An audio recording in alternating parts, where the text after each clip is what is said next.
मैंने सस्ता होने के चक्कर में एक हॉन्टेड हाउस किराए पर ले लिया। शिफ्ट होने की पहली रात ही शॉवर अपने आप चालू हो गया। मैं हवा की तरफ देखकर गुस्से में चिल्लाया, पानी बर्बाद कर रही हो, तुम्हें शर्म नहीं आती? पानी का फ्लो तुरंत बंद हो गया। मुझे लगा बस यहीं से शुरुआत हुई है, लेकिन अगले दिन जो हुआ उसकी मैंने कल्पना भी नहीं की थी। अगले दिन डाइनिंग टेबल पर मैंने 3 डिशेस और एक सूप देखा। पास में एक नोट भी रखा था, खाने का खर्च 25। मेरे दिमाग ने तुरंत कैलकुलेशन शुरू कर दी। 3 डिशेस और एक सूप, जिसमें नॉन वेज और वेज दोनों थे। प्रेजेंटेशन भी कमाल की थी। बाहर किसी रेस्टोरेंट में ऐसा खाना कम से कम 50 का पड़ता, ए करके सिर्फ 25। ये तो बहुत सस्ता है। मैंने तुरंत चॉपस्टिक्स उठाई और चमचमाते ब्रेज पोर्क का एक टुकड़ा मुंह में डाल लिया। स्वाद इतना शानदार था कि मेरी जीभ लगभग अंदर ही चली जाती। मैं तेजी से खाना साफ करता जा रहा था और हवा से बड़बड़ाते हुए बोला, गोस्ट मैडम, तुम भी कमाल हो, मरने के बाद भी इतना हिसाब किताब रखती हो, थोड़ा ब्रॉड माइंडेड बनो ना। हवा में सन्नाटा था, सिर्फ मेरे चबाने की आवाज सुनाई दे रही थी। खाना खत्म करके मैंने संतुष्टि भरी डकार ली। फिर चिकने बर्तनों को देकर मेरी आलस वाली बीमारी जाग गई। मैंने जानबूझकर बर्तन सिंक में रख दिए और नहीं धोए। मैं अपनी इस गोस्ट रूममेट की लिमिट टेस्ट करना चाहता था। अगली सुबह हल्की हल्की बर्तनों की टकराने की आवाज से मेरी नींद खुली। मैं धीरे धीरे किचन के दरवाजे तक गया। देखा कि सिंक में रखे सारे बर्तन चमक रहे थे और एकदम व्यवस्थित रखे हुए थे। साथ में एक और नोट था। इस बार लाल खून जैसे अक्षर नहीं, बल्कि साधारण काली पेन से लिखा था, एक बार बर्तन धोने का 5 युएन, महीने के अंत में हिसाब होगा। मैं हंस पड़ा। सच में मैं लीन फेंक, जो 20 साल से ज्यादा जी चुका हूँ, पहली बार किसी ऐसे ओपोनेंट से मिला था। मेरी कम्पेटिटिव स्पिरिट पूरी तरह जाग गई। ठीक है, आ जाओ। मैंने जानबूझकर कचरे से भरा बैग दरवाजे पर रख दिया ताकि आधा रास्ता ब्लॉक हो जाए। हिम्मत है तो इसे भी फेंक कर दिखाओ। लेकिन अगले दिन कचरे का बैग गायब था। दरवाजे पर एक स्टिकी नोट लगा था, कचरा फेंकने की फीस 10 युएन। एक रात मैं ओवरटाइम करके आधी जान लेकर घर लौटा। अंधेरे में लाइट जलाने ही वाला था कि लिविंग रूम की लाइट अपने आप जल उठी। रोशनी नरम थी, आंखों को चुभ नहीं रही थी। मेरे दिल का कोई कोना अचानक नरम पड़ गया। तभी लैंप शेड से एक नोट धीरे धीरे नीचे तैरता हुआ गिरा। तुम्हारे लिए लाइट छोड़ी, बिजली का खर्च अलग से। बस जो गर्माहट अभी अभी पैदा हुई थी, वह बिजली का खर्च अलग से। इन 4 शब्दों ने चकनाचूर कर दी। मैंने छत की तरफ देकर आंखें घुमाई। दिन इसी तरह की मजेदार लड़ाइयों में गुजरने लगे। धीरे धीरे मुझे अपनी गोस्ट रूममेट का स्वभाव समझ आने लगा। उसका नाम सुवानशिंग था। उसे क्लीनलीनेस ऑब्सेशन था। अगर मैं अपना अंडरवेयर फर्श पर फेंक देता तो वह अपने आप उछलकर वॉश बेसिन में पहुंच जाता। उसे ओसीडी भी था। मेरी बुक शेल्फ पर अगर एक भी किताब हाइट के हिसाब से न रखी हो तो अगले दिन सब परफेक्टली अरेंज्ड मिलती। उसकी कुकिंग स्किल कमाल की थी, लेकिन वह बहुत ग्रजेस रखती थी। अगर मैं एक बार कह दूं कि खाना ज्यादा नमकीन है तो वह लगातार 3 दिन तक सिर्फ उबला हुआ टोफू खिलाती। वह बहुत शार्प टंग्ड भी थी। मैंने एक बार डिस्काउंट वाली शर्ट खरीदी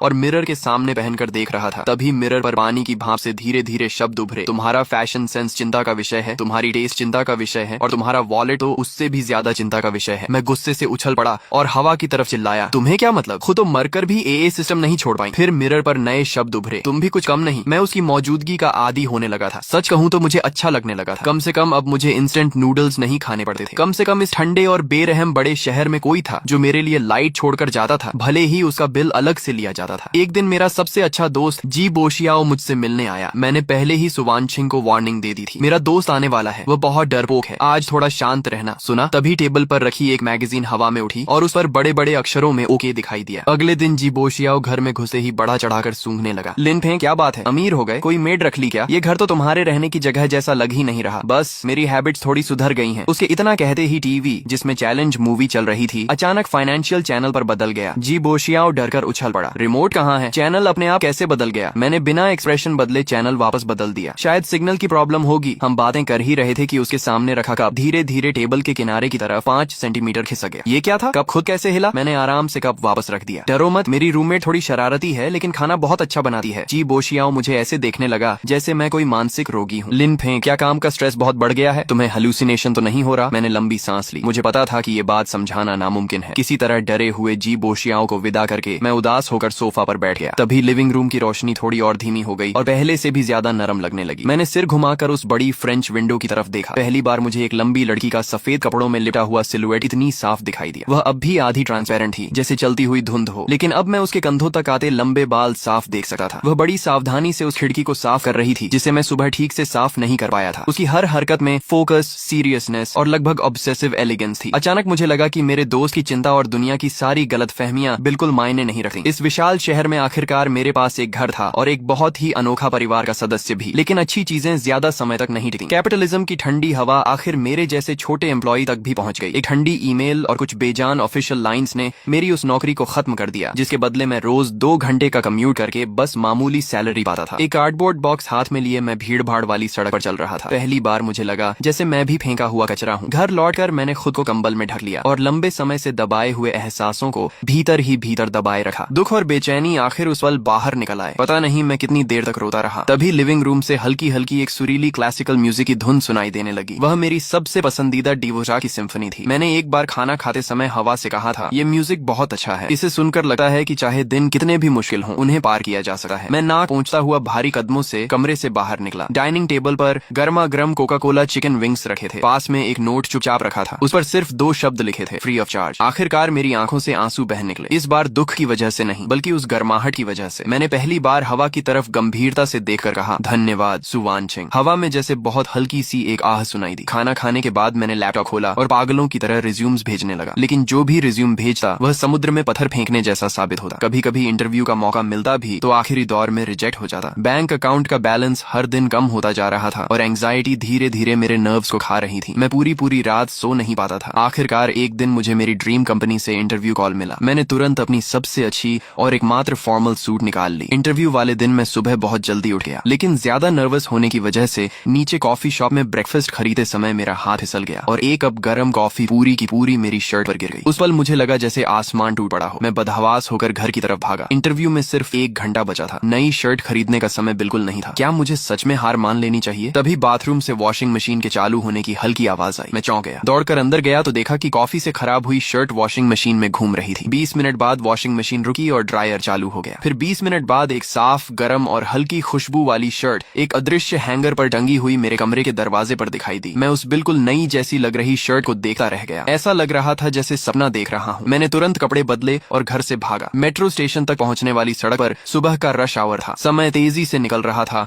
और मैं पसीने से तर था। जब मैं बस पकड़ने के लिए मुड़ने ही वाला था, तभी मेरे सामने की मेट्रो गेट मशीन ने अचानक बीप की आवाज की।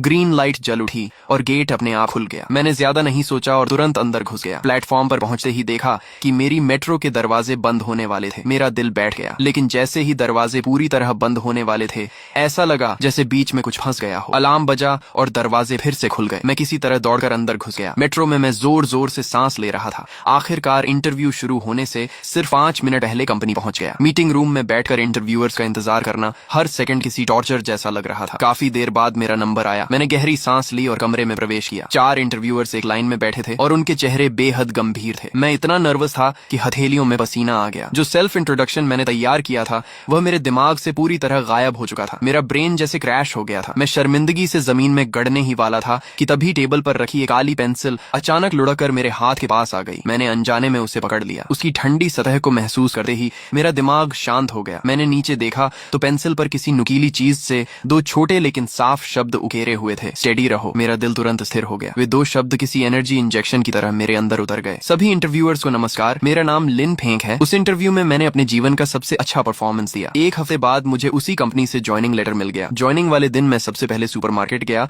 और एक अच्छी वाइन की बोतल के साथ बहुत सारी ताजी इंग्रेडिएंट्स खरीद लाया। घर लौटकर मैंने ढेर सारे डिशेस बनाए। फिर 2 ग्लासेस में वाइन भरी और उनमें से एक ग्लास उठाया। सुवानचिंग, ये जाम तुम्हारे नाम। धन्यवाद, मेरी सबसे बेहतरीन सपोर्ट। दूसरा वाइन ग्लास हल्का सा हिला और उसमें से टकराने की साफ आवाज आई जैसे वह मेरे टोस्ट का जवाब दे रही हो। मैं मुस्कुराया, लेकिन मेरी आंखें नम हो गईं। मुझे पता था कि मैं अकेला नहीं हूँ। मेरे पास एक अदृश्य गार्डियन था। नई जॉब मिलने के बाद मेरी और सुवानचिंग की साथ रहने वाली जिंदगी पहले से कहीं ज्यादा हार्मोनियस हो गई। मैं पैसे कमाने का काम करता था और वह घर को परफेक्टली मैनेज करती थी। साथ ही अपनी फाइनेंशियल लॉजिक से मेरे खर्चों पर नजर रखती और इन्वेस्टमेंट प्लानिंग भी करती। धीरे धीरे मुझे उसकी यह अनोखी कंपेनियनशिप पसंद आने लगी। रोज काम से लौटने पर गर्म खाना मिलता। हर महीने सैलरी आने पर एक फाइनेंशियल डायरेक्टर की तरह बजट तैयार मिलता। काम में कोई मुश्किल आती तो मेरी स्टडी टेबल पर किसी रहस्यमयी तरीके से उससे जुड़ी बुक्स और रेफरेंस मटेरियल्स दिखाई देने लगे। वह एक खामोश मेंटोर, एक परफेक्ट हाउसकीपर और सबसे परिचित अजनबी बन चुकी थी। लेकिन मैं उसके अतीत के बारे में कुछ भी नहीं जानता था। जैसे जैसे हमारी अंडरस्टैंडिंग बढ़ती गई, मेरी क्यूरियोसिटी भी बढ़ती गई। आखिर सुवानचिंग की मौत कैसे हुई थी? इंटरनेट पर मौजूद उस पुराने और अस्पष्ट रिपोर्ट में लिखा था कि उसकी मौत एक्सीडेंटल गैस पॉइजनिंग से हुई थी। लेकिन मुझे हमेशा कुछ गलत लगता था। एक दिन मैंने उससे पूछा, सुवानचिंग, तुम्हारी मौत आखिर कैसे हुई थी? कमरे की लाइट एक बार झपकी। ऐसा लगा जैसे वह कुछ कहना चाहती हो, लेकिन किसी अदृश्य शक्ति ने उसे रोक रखा हो। वह साफ तरीके से मैसेज नहीं दे पा रही थी। उसकी प्रतिक्रिया जितनी ज्यादा तीव्र होती गई, मेरा शक उतना ही गहरा होता गया। आखिरकार मैंने फैसला कर लिया कि इस रहस्य की शुरुआत इसी घर से करनी होगी। मैं उस प्रॉपर्टी एजेंट के पास पहुंचा जिसने मुझे यह घर किराए पर दिलवाया था, जो मान ली। मैंने उसे पास के एक रेस्टोरेंट में मिलने के लिए बुलाया और बहाना बनाया कि मैं लीज रिन्यू करने के बारे में सलाह लेना चाहता हूँ। जो मान ली हमेशा की तरह गर्मजोशी और मुस्कुराहट से भरी हुई थी। मिस्टर लिन, वहाँ रहने की आदत पड़ गई होगी ना? घर की लोकेशन अच्छी है, लेआउट भी अच्छा है। बस पहले थोड़ा इंसिडेंट हो गया था, इसलिए आम लोग वहाँ टिक नहीं पाते। लेकिन आपको देखकर लगता है सब बढ़िया चल रहा है, आपका चेहरा तो पहले से भी ज्यादा हेल्थी लग रहा है। मैंने मुस्कुराकर कहा, घर तो सच में अच्छा है, बस मुझे थोड़ी क्यूरियोसिटी है, आखिर पहले वहाँ क्या हुआ था। मैंने ऑनलाइन सर्च किया था, लेकिन सिर्फ एक वेग न्यूज मिली जिसमें लिखा था कि मालिक की एक्सीडेंट में मौत हो गई थी। जो मानली ने तुरंत बात घुमा दी, अरे पुरानी बात है, बस एक एक्सीडेंट था। जवान लोग इतनी बातें मत सोचो, आराम से रहो। वैसे भी उस घर की फेंग शुई काफी अच्छी है, देखो ना, वहाँ रहने के बाद तुम्हें और अच्छी नौकरी मिल गई, ये तो अच्छे लक की निशानी है। वह लगातार मुझे ज्यादा न सोचने की सलाह देती रही, लेकिन उसकी यह जरूरत से ज्यादा गर्मजोशी मुझे अजीब लग रही थी। एक सामान्य एजेंट को किराए और कॉन्ट्रैक्ट की चिंता होती है, वह मेरी मेंटल स्टेट को लेकर इतनी परेशान क्यों थी और बार बार मुझे घर के अतीत के बारे में जानने से क्यों रोक रही थी। थोड़ी औपचारिक बातें करने के बाद मैंने जो मानली से विदा ली, लेकिन इस मुलाकात ने मेरे शक दूर करने के बजाय और बढ़ा दिए। उस रात मुझे एक ऐसा सपना आया जिसने मेरे भीतर डर भर दिया। मैं घने सफेद कोहरे के बीच खड़ा था, चारों तरफ कुछ दिखाई नहीं दे रहा था। तभी मुझे एक जानी पहचानी लेकिन अजनबी सी आवाज सुनाई दी। कोई बहुत गुस्से में बहस कर रहा था। वह सुवानछिंग की आवाज थी। जो मानली, तुम पागल हो गई हो, मैंने तुम्हें दोस्त माना था और तुमने पैसों में हाथ डाल दिया। दूसरी आवाज घबराई हुई थी, वानछिंग बस एक बार मेरी मदद कर दो, आखिरी बार, मैं वादा करती हूँ कि सारा नुकसान पूरा कर दूंगी। सुवानछिंग ने ठंडे स्वर में कहा, नामुमकिन, ये क्लाइंट्स का पैसा है, तुम क्राइम कर रही हो। दूसरी आवाज अचानक चीख उठी, तो तुम मुझे मरने पर मजबूर कर रही हो। बहस और तेज हो गई। फिर अचानक एक भारी सी धमक सुनाई दी, जैसे किसी चीज से जोरदार वार किया गया हो। उसके बाद किसी के जमीन पर गिरने की आवाज आई और फिर सब कुछ शांत हो गया। मैं झटके से जाग उठा, मेरा दिल तेजी से धड़क रहा था और पीठ ठंडे पसीने से भीग चुकी थी। वह सपना बहुत ज्यादा रियल लगा था। जो मानली, सपने में सुवानछिंग ने साफ उसका नाम लिया था। मैंने तुरंत लाइट जलाई, तभी मेरी नजर स्टडी रूम के दरवाजे पर पड़ी। वह आधा खुला हुआ था। मुझे साफ याद था कि सोने से पहले मैंने उसे बंद किया था। मैं धीरे धीरे अंदर गया। स्टडी टेबल के सबसे नीचे वाला लॉक ड्रॉअर खुला हुआ था। उसके अंदर एक काली लेदर डायरी रखी थी। मेरा दिल एक पल के लिए रुक गया। क्या सुवानछिंग मुझे कुछ दिखाना चाहती थी? कांपते हाथों से मैंने डायरी खोली। ज्यादातर पेजेस में फाइनेंस, इन्वेस्टमेंट्स और रोजमर्रा की बातें लिखी थी। मैं तेजी से पेजेस पलटा गया। आखिर डायरी के पिछले हिस्से में मुझे एक नाम बार बार दिखाई दिया, जो मानली। डायरी के अनुसार सुवानछिंग और जो मानली बिजनेस पार्टनर्स थीं। दोनों ने मिलकर एक इन्वेस्टमेंट प्रोजेक्ट शुरू किया था, लेकिन बाद में सुवानछिंग को पता चला कि जो मानली ने उससे छिपाकर बड़ी रकम निकाल ली थी और उसे हाई रिस्क वर्चुअल करेंसी में लगा दिया था। निवेश बुरी तरह फेल हो गया और एक बहुत बड़ा फाइनेंशियल लॉस हो गया। डायरी में सुवानछिंग ने लिखा था, मैं विश्वास नहीं कर पा रही कि जो मानली ऐसा कर सकती है। इतने सालों का भरोसा लालच के सामने बेकार साबित हो गया। उसे अपने किए की जिम्मेदारी लेनी ही होगी, चाहे इसका कोई भी परिणाम क्यों न हो। ये उसकी डायरी की आखिरी एंट्री थी। मेरा खून जैसे जम गया। डायरी लेकर मैं लिविंग रूम में वापस आया और कांपती आवाज में हवा से पूछा, सुवानछिंग, क्या तुम्हारी हत्या जो मानली ने की थी? मेरे शब्द खत्म होते ही सिर के ऊपर लगा क्रिस्टल शैंडलियर जोर जोर से हिलने लगा। दीवार पर टंगी घड़ी नीचे गिरकर चकनाचूर हो गई और पूरे कमरे में कांच टूटने की तेज आवाज गूंज उठी। कमरे का तापमान अचानक बहुत नीचे गिर गया। ये अब तक की सबसे तीव्र प्रतिक्रिया थी जो मैंने सुवानछिंग से देखी थी, लेकिन इसी प्रतिक्रिया ने मेरे सारे शक यकीन में बदल दिए। सुवानछिंग की मौत कोई एक्सीडेंट नहीं थी, उसकी हत्या हुई थी और वह हत्यारी वही थी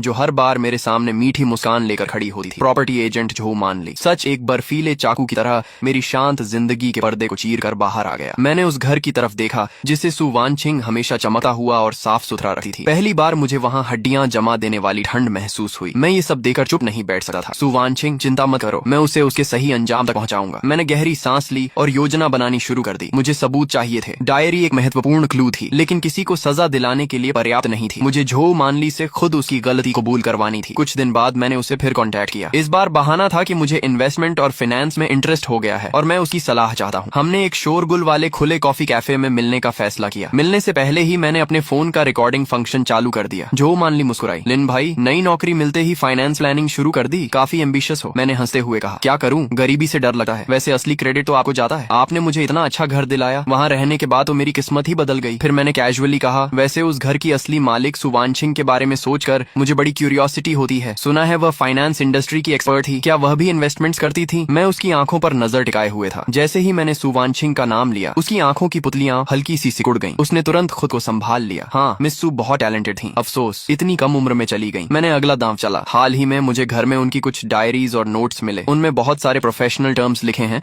जो मेरी समझ से बाहर हैं। क्या आप कभी समय निकाल कर उन्हें देख सकती हैं? यह सुनते ही उसके चेहरे पर पहली बार एक हल्का बदलाव दिखाई दिया। कॉफी का पकड़ते हुए उसका हाथ थोड़ा कांप गया। डायरी, उसने जल्दी से कहा, दूसरों की प्राइवेट चीजें पढ़ना ठीक नहीं होता। फिर उसने अचानक विषय बदल दिया। वैसे लिन भाई, उस घर में रहने के दौरान कोई अजीब घटना तो नहीं हुई? मैंने अनजान बनते हुए पूछा। अजीब घटना? कैसी? उसकी आवाज धीमी हो गई और आंखों में एक अलग ही खोजी नजर दिखाई दी, जैसे रात में कोई आवाज सुनाई देना या चीजों का अपने आप हिलना डुलना। मेरा दिल एक पल को डूब गया। वह मुझे टेस्ट कर रही थी। वह जानना चाहती थी कि क्या मुझे सुवानछिंग की मौजूदगी का पता चल चुका है। मैंने हंसकर कहा, नहीं तो मैं वहाँ बहुत अच्छी नींद सोता हूँ, शायद मेरी किस्मत मजबूत है। उस लंच में हम दोनों एक दूसरे को परखते रहे। रहे, लेकिन किसी को भी अपनी मनचाही जानकारी नहीं मिली। उस दिन के बाद मुझे लगातार ऐसा महसूस होने लगा कि कोई अदृश्य नजर मेरा पीछा कर रही है। ऑफिस से घर लौटे समय हमेशा लगता जैसे कोई थोड़ी दूरी पर मेरे पीछे चल रहा हो, लेकिन पीछे मुड़कर देखने पर कभी कोई दिखाई नहीं देता। घर में भी पैरानॉर्मल घटनाएं बदलने लगी। पहले जहां साफ सफाई, गर्म खाना और केयरिंग नोट्स मिलते थे, अब माहौल डरावना हो गया था। आधी रात को लिविंग रूम से चाकू घिसने जैसी आवाजें आने लगी, एक बार फिर दूसरी बार और फिर लगातार। रात की खामोशी में वे आवाजें रोंगटे खड़े कर देती थीं। बाथरूम के मिरर पर अचानक खून जैसे लाल रंग का हाथ का निशान दिखाई देने लगा, जैसे कोई अभी अभी उसके अंदर से निकलने की कोशिश कर रहा हो। लेकिन मैं जानता था कि यह सब सुवानचिंग नहीं कर रही थी। उसकी पैरानॉर्मल मौजूदगी में हमेशा व्यवस्था और एक अजीब सी कोमलता होती थी, जबकि ये सारी घटनाएं सिर्फ नफरत, डर और धमकी से भरी हुई थी। मुझे यकीन था कि जो मानली ने किसी तरीके या किसी आदमी का इस्तेमाल करके यह सब रचाया था ताकि मैं डर कर घर छोड़ दूं। वह घबरा गई थी। उसे डर था कि कहीं मैं सुवानचिंग की छोड़ी हुई चीजों में ऐसा कोई राज न ढूंढ लूं जो कभी सामने नहीं आना चाहिए था। एक रात मैं बुरे सपने से जाग गया। मेरी नजर बेडरूम की खिड़की पर पड़ी। शीशे पर हल्की धुंध जमी हुई थी और उस धुंध पर धीरे धीरे कुछ शब्द उभर रहे थे। यह सुवानचिंग थी। उसने अपनी पूरी ताकत लगाकर 3 शब्द लिखे थे। खतरा, चले जाओ। उसकी लिखावट पहले जैसी मजबूत नहीं थी। अक्षर टेढ़े मेढ़े और कमजोर थे, जैसे किसी भी पल गायब हो सकते हो। मेरा दिल जोर से कस गया। वह मुझे बचाने की कोशिश कर रही थी। खुद फंसी होने के बावजूद उसका पहला विचार मेरी सुरक्षा था। मैं खिड़की के पास गया, उन शब्दों को हाथ से मिटा दिया और ठंडे शीशे से टिकर धीरे लेकिन दृढ़ आवाज में बोला, यह हमारा घर है, यहाँ से किसी और को जाना होगा। अगले दिन मैंने छुट्टी ले ली। ऑनलाइन कुछ छोटे हिडन कैमरास मंगवाए जो चार्जर और दूसरी चीजों के अंदर छिप सकते थे। एक कैमरा मुख्य दरवाजे की तरफ लगाया और दूसरा स्टडी रूम की बुक शेल्फ पर। कैमरास लगाने के तीसरे दिन ही जो मानली का फोन आ गया। गैस कंपनी इलाके में सेफ्टी इंस्पेक्शन कर रही है। एजेंट होने के नाते मुझे उनके साथ आकर तुम्हारे घर की गैस पाइपलाइन चेक करनी होगी। बताओ कब आना ठीक रहेगा? Gas pipeline inspection. क्या शानदार बहाना था। इससे वह कानूनी तरीके से घर के अंदर आ सकती थी और शायद अपनी अगली चाल भी चल सकती थी। मैंने भीतर की घृणा दबाते हुए कहा, जरूर, मैं आज घर पर ही हूँ, आप कभी भी आ सकती हैं। फोन रखते ही मैंने सुवानचिंग के लिए एक नोट लिखा। स्टिकी नोट पर मैंने लिखा, वह आने वाली है, आगे का खेल मौके के हिसाब से खेलेंगे। ये लिखकर मैंने वह नोट लिविंग रूम में रख दिया, जहाँ वह आसानी से दिखाई दे। लगभग आधे घंटे बाद डोरबेल बजी। पीप होल से देखा तो बाहर झो मानली खड़ी थी। मैंने दरवाजा खोला और मुस्कुराते हुए उसे अंदर बुला लिया। झो दीदी, आपको तकलीफ करनी पड़ी। वह हंसकर बोली, अरे नहीं नहीं, ये तो सबकी सेफ्टी के लिए है। लेकिन जैसे ही वह घर के अंदर आई, उसकी आंखें लगातार हर कोने को स्कैन करने लगी। वह किसी जहरीले सांप की तरह लिविंग रूम, डाइनिंग एरिया और बैल्कनी को गौर से देखती रही। आखिर उसकी नजर स्टडी रूम के उस बंद दरवाजे पर जाकर रुकी। वह गैस स्टोव और वाटर हीटर के पास जाकर इंस्पेक्शन का नाटक करने लगी, लेकिन उसका ध्यान कहीं और था। तभी उसके पैरों के पास रखी एक डाइनिंग चेयर अचानक आधा मीटर पीछे खिसक गई। कौन? झो मानली का चेहरा तुरंत सफेद पड़ गया। उसने घबरा कर पीछे देखा, लेकिन वहाँ कोई नहीं था। मैंने मासूमियत से पूछा, क्या हुआ झो दीदी? उसने खुद को संभालते हुए कहा, कुछ नहीं, शायद मेरी आंखों का भ्रम होगा। लेकिन उसके माथे पर पसीने की बारीक बूंदें उभर आई थीं। इससे साफ था कि उसके मन में डर बैठा हुआ था। जो इंसान दोषी नहीं होता, वह एक हिलती हुई कुर्सी से इतना नहीं डरता। कुछ देर बाद उसने कहा, मैं जरा वॉशरूम होकर आती हूँ। मैं लिविंग रूम के कोने में लगे मिरर के रिफ्लेक्शन से उसकी हर हरकत पर नजर रखे हुए था। वह 2 कदम बाथरूम की तरफ गई, फिर अचानक दिशा बदलकर दबे पांव स्टडी रूम की तरफ बढ़ने लगी। वह आ गई थी। उसका असली निशाना स्टडी रूम में रखी सुवानचिंग की चीजें थीं। मेरा दिल गले तक आ गया। जैसे ही उसका हाथ स्टडी रूम के हैंडल को छूने वाला था, बाथरूम का बल्ब जोरदार धमाके के साथ फट गया। उसी पल वॉश बेसिन का टैप, शावर, टॉयलेट टैंक और घर के हर वाटर आउटलेट से एक साथ पानी बहने लगा। जो मानली ने डर से चीख मार दी और लगभग रेंगते हुए स्टडी रूम के सामने से पीछे हट गई। मैं भी तुरंत दौड़कर पहुंचा और उससे ज्यादा घबराया हुआ दिखने का नाटक किया। क्या हुआ जो दीदी? वह कांपती हुई बाथरूम की तरफ इशारा करने लगी। ये घर, मैंने कंधे उचकाए। अरे यहाँ तो कभी कभी ऐसा होता रहता है, शायद वायरिंग पुरानी है, आदत पड़ जाएगी। जो मानली ने बर्बाद बाथरूम की तरफ देखा, फिर लिविंग रूम की उस डरावनी खामोशी की तरफ जो किसी कब्रिस्तान जैसी लग रही थी। उसके चेहरे पर डर साफ दिखाई दे रहा था। वो, लिन भाई, मुझे लगता है पाइपलाइन में कोई समस्या नहीं है, कंपनी में भी कुछ काम है, मैं चलती हूँ। वह लगभग भागती हुई दरवाजे तक पहुंची और जल्दी जल्दी जूते पहनने लगी। लेकिन दरवाजा खोलकर बाहर निकलने से पहले उसने मेरी तरफ एक बार पलट कर देखा। इस बार उसके चेहरे पर कोई बनावटी मुस्कान नहीं थी। उसकी आंखों में सिर्फ ठंडी नफरत और साफ दिखाई देती हत्या की इच्छा थी। मेरी रीढ़ में ठंडक दौड़ गई, लेकिन मैं पीछे नहीं हटा। मैंने उसकी आंखों में आंखें डालकर देखा। अगले ही पल दरवाजा जोर से बंद हो गया। मैं दरवाजे के पीछे टिक गया और लंबी सांस छोड़ी। मेरे पैर इतने कमजोर हो गए थे कि मैं लगभग जमीन पर बैठ गया। तभी लिविंग रूम में रखा वह स्टिकी नोट, जिस पर मैंने मौके के हिसाब से काम करना लिखा था, धीरे धीरे हवा में उड़ता हुआ नीचे गिर गया। मैं उसे उठाने गया और अनायास मुस्कुरा दिया। पहला राउंड मैं जीत चुका था। मैंने तुरंत फोन निकाला और हिडन कैमरास की रिकॉर्डिंग चेक की। वीडियो में साफ दिखाई दे रहा था कि जो मानली चुके से स्टडी रूम की तरफ बढ़ रही थी और जाते समय उसका वह जानलेवा लुक भी रिकॉर्ड हो गया था। मेरे पास एक और सबूत आ गया था, लेकिन मैं जानता था कि यह सिर्फ शुरुआत ही। उसकी यह नाकाम कोशिश उसे और ज्यादा खतरनाक बना देगी। अगली बार वह कोई दिखावा नहीं करेगी। तूफान मेरी उम्मीद से कहीं जल्दी आ गया। जो मानली ने पूरी तरह अपना नकली चेहरा उतार फेंक फेंका। उसे पता था कि यह घर हॉन्टेड है और उसने इसी बात का फायदा उठाने का फैसला किया। वह वही पुराना तरीका दोहराना चाहती थी। वह चाहती थी कि मेरी मौत भी एक केयरफुली प्लान्ड एक्सीडेंट लगे, गैस पॉइजनिंग। रात के 2 बजे मैं लिविंग रूम से आई एक भारी आवाज सुनकर जाग गया। ऐसा लगा जैसे कोई बैल्कनी से अंदर कूदा हो। मेरे दिमाग में तुरंत एक नाम आया, झो मानली। मैंने सांस रोक ली और धीरे से बिस्तर से उतर गया। बेडरूम के दरवाजे के पीछे छिपकर मैंने बाहर झांका। लिविंग रूम में एक काला साया धीरे धीरे आगे बढ़ रहा था। उसके हाथ में एक टूल बैग था और वह सीधे किचन की तरफ जा रहा था। मेरा दिल इतनी तेजी से धड़क रहा था कि लगा अभी बाहर निकल आएगा। मैंने खुद को मजबूर किया कि शांत रहूं। बेडसाइड टेबल से फोन उठाया, उसकी ब्राइटनेस सबसे कम की और कांपती उंगलियों से 110 डायल कर दिया। कॉल कनेक्ट होते ही मैंने कुछ नहीं कहा, बस फोन को लिविंग रूम की तरफ कर दिया। मैंने कहीं पढ़ा था कि अगर कोई बिना बोले इमरजेंसी कॉल करे तो ऑपरेटर समझ जाता है कि कॉलर खतरे में है और लोकेशन ट्रेस करने की कोशिश करता है। ये सब करने के बाद मैंने कैमरा ऐप खोला और लाइव स्ट्रीमिंग चालू कर दी। फिर पहले से तैयार किया हुआ एक इमरजेंसी मैसेज अपने दोस्त जी बोशियाओ को भेज दिया। मैसेज में लिखा था, अगर मेरे साथ कुछ हो जाए तो यही सबूत है, पुलिस को खुद कॉल मत करना, उनके कांटेक्ट करने का इंतजार करना। मैसेज भेजने के बाद मैं दरवाजे के पीछे छिपा रहा और फोन को इतनी जोर से पकड़ा हुआ था कि उंगलियां सफेद पड़ गई थीं। लिविंग रूम में झो मानली किचन के दरवाजे तक पहुंच चुकी थी। वह अंदर जाकर कुछ करने वाली थी, लेकिन जैसे ही उसने किचन का दरवाजा खोला अचानक एक जोरदार धमाका हुआ। किचन का दरवाजा उसके सामने जोर से बंद हो गया। झो मानली बुरी तरह चौंक गई। अगले ही पल वह पागलों की तरह दरवाजे पर मुक्के मारने लगी। दरवाजा खोलो, अंदर कौन है, बाहर निकलो। मैं दरवाजे की दरार से देख रहा था। लिविंग रूम की हवा में एक आधा पारदर्शी साया तेजी से कांप रहा था। वह सु वानचिंग थी, लेकिन आज उसकी आकृति पहले से कहीं ज्यादा धुंधली और कमजोर दिखाई दे रही थी।